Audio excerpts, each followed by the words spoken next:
அழகம்மாவும் நாகசாமியும் நேராக பாலசுவாமியின் எதிரில் போய் நின்றார்கள். அவர் அவர்களை கவனிக்கவில்லை.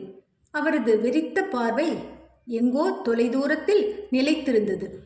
அழுத கண்ணும் அவல நெஞ்சுமாக அழகம்மா மகனை பார்த்தாள். துக்கம் பீரிட்டிட அவள் அழுது கொண்டே, அப்பா, என் கண்ணே, செல்வமே, உன்னை இந்த கோலத்தில் பார்க்கவா 10 மாதம் சுமந்து பெற்றேன். எனக்கு கல் மனசுடா. இல்லாவிட்டால் உன்னை 2 வருஷம் பிரிந்திருந்தும் நான் உயிர் வாழ்ந்து கொண்டிருப்பேனா? நீ கல் தரையில் படுத்திருக்கும் போது நான் பாயில் படுப்பேனா? நீ பட்டினி கிடக்கும்போது நான் வயிறு புடைக்க தின்பேனா? இனிமேலும் என்னால் உன்னை விட்டு பிரிந்திருக்க முடியாது. நீ என்னுடன் புறப்பட்டு வந்துவிடு.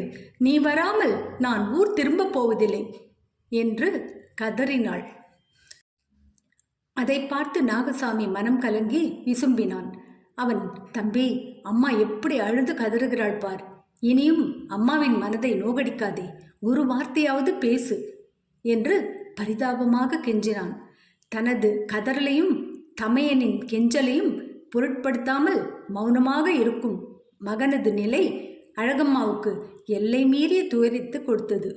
அதே சமயம் தாங்கள் வந்த நோக்கம் நிறைவேறாமல் போய்விடுமோ, கடைசியில் மகன் தன்னை ஏமாற்றி விடுவானோ என்றெல்லாம் பயமும் அவளுள் எழுந்தது.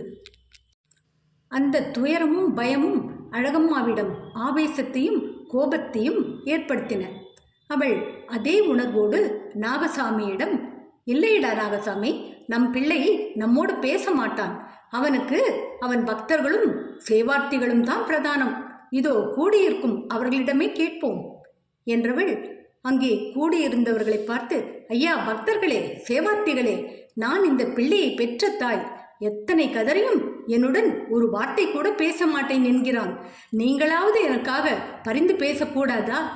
3 நாட்களாக தூக்கமின்றி அன்ன ஆகாரமின்றி நான் அழுது புலம்பிக் கொண்டிருப்பதை பார்த்து கொண்டிருக்கிறீர்களே, உங்கள் மனமும் கல்லா இரும்பா என்று கேட்டு கல்லும் கரையுமாறு கதறினாள்.